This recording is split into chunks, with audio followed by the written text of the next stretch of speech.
What was that? You found what you look for. I was just as surprised as anyone when Kao the Kangaroo reboot was announced just 4 months ago.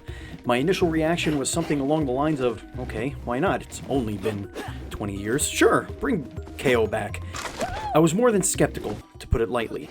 To me, Kao is nothing more than a fun memory, a 3D platforming curiosity that I enjoyed on my Sega Dreamcast between hour-long sessions of Power Stone, Crazy Taxi, and Choo Choo Rocket. Kao was never a go-to title, or something I would rush home to play after class let out. Kao was a filler, a stand-in for what I believed were better 3D platformers. Kao was good enough then, but can he be good enough now? Kao begins his journey on Hapaloo Island, a bright and colorful place that is populated with all of his Roo family. The island and all subsequent ones that follow act like hubs for each level. From here, Kao can freely roam and chat it up with the natives, spend his hard-earned ducats at the local shop on life upgrades, one-ups, funky outfits and accessories, and travel to various stages within the island. Unlocking each stage requires a specific amount of eternal gate runes, which most can be found on the island itself or in other stages. The further you progress in the game, the more runes will be asked of you to proceed. Stages are expertly laid out and will test your 3D platforming skills. Things get a bit gimmicky when you're introduced to the Eternal World. This purpley hued alternate dimension of Kao's world reveals hidden platforms and hookshot icons for Kao to sling himself towards. These otherworldly objects only become visible by hitting a similarly colored purpley glowing icon and are, you guessed it, time sensitive. It all makes for some tricky platforming segments. These dimension-revealing icons just love to position themselves in a spot that requires you to perform an air spin attack so that the hidden platform magically pops up beneath your kangaroo feet and saves you from certain death. Yeah, it feels a bit gimmicky, but this is a 3D platformer. You gotta have a good gimmick. It's like Blinks without his time sweeper, or Gex without his one-liners and dated pop cultural references. Stages are fairly open to exploration, with branching paths that lead to secret areas and hidden collectibles, or even challenge zones known as Eternal Wells, which also contain hidden collectibles. For all the stuff that you gather, whether it's the KAO letters, scrolls, gems, runes, Zelda-like heart container pieces where you collect 4 and increase your heart meter, and piles and piles and piles of golden ducats, Kao hardly ever feels like a collectathon. The game just really likes to reward curious players, and we had tons of fun just going off the beaten path and finding a shiny object. It's a delicate balance, but Kao carefully walks that fine line between too much and too little. The overall design is very 3D Platformer 101 and helps keep things nicely organized while you go off and punch enemies in the face. Something that Kao is exceptionally good at, by the way. He really is quite the apt little boxer. He's got plenty of spunk that comes through while he pummels his enemies into the ground, armed with the Eternal Gloves. You get the theme here. They talk to you, by the way. Yeah, seriously. Kao can execute a rapid 3-hit combo.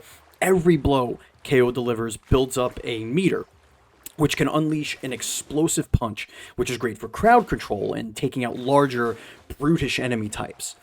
Kao can also dodge attacks by quickly rolling out of harm's way, and he can perform a belly flop if things get a little too hectic. But the real power behind Kao's punch lies in the elemental abilities he can imbue his gloves with. As you progress, you'll unlock fire, ice, and lightning abilities for your gloves, which can be used to interact with the environment. Fire, for example, can be used to burn away cobwebs and ignite dormant furnaces. These abilities are limited, however, as Kao can only carry 3 charges of any combination at once. Fortunately, these charges are plentiful and can be replenished via the Eternal Totems found throughout each stage. There was never a moment where I found myself needing a specific elemental type and was frantically trying to find it. And if boxing gloves aren't your thing, you can also utilize your trusty boomerang. This weapon, which sadly does not talk to you, can be found in any stage. Like your chatty gloves, the boomerang can also take on elemental property and can be used to do fun things like burn away rope, to drop an explosive barrel on a group of unsuspecting enemies' heads from a safe distance. Combat is fast, fun, and each blow you land has a sense of weight behind it. There's plenty of enemy types to beat the roo-poo out of, too. From frogs and flies and overgrown tentacle vines to piranhas, chimps, oversized apes, KO has a lot to contend with, not to mention all the bosses that he has to go up against.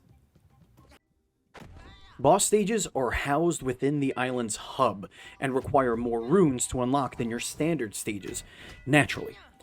These battles with KO's famous fighting masters, who have been influenced by the dark power that threatens the very balance of KO's world, have a very puzzly, Zelda-like quality about them, where you have to use a combination of brute strength and brain power to go the distance. Bosses typically have 3 phases and aren't too challenging. It might be the decades of 3D platforming experience behind me, but I was able to get through most of the bosses with ease. It also helps that KO's controls are an absolute knockout. 3D platformers, or should I say good 3D platformers, understand the importance of player movement, of jumping instantaneously in any of the combat and navigation environment riddled with obstacles. A good 3D platformer's controls have to be fine-tuned to perfection in order to give the player the confidence to tackle that mob of enemies or take those risky leaps of faith, knowing that the game is entirely on their side every perilous step of the way. KO handles with incredible precision, from bobbing and weaving through waves of bloated frogs and belly flopping on top of bothersome monkeys, to double jumping and swinging your way between spiked pillars, across disappearing platforms, and over pools of putrid acid. KO's controls are a master class. Tate Multimedia have done their lovable marsupial proud. KO looks, sounds, and plays better than I could have ever imagined. KO doesn't pretend to be anything it isn't. It's pure 3D platforming bliss that is polished to perfection. KO's Revival would not exist if his fanbase wasn't as passionate and vocal as they are. KO is so much more than just a reboot done right. He's a symbol to any and all dormant franchises out there that there is hope for them yet. A Great Kao Revival was definitely not on my 2022 bingo card, and I have the fans to thank for that. As someone who would constantly champion the return of IPs like Croc, Tomba, and Gex, along with the likes of Legend of Dragoon, Legacy of Kain, and my beloved Silent Hill, it's nice to know sometimes someone is actually listening. Tate Multimedia heard the call and delivered unto us a champion. Overall, us here at Dual Screens, we're going to give Kao the Kangaroo a buy it. Please check out dualscreens.com for our full written review, and keep it tuned here for more indie game content.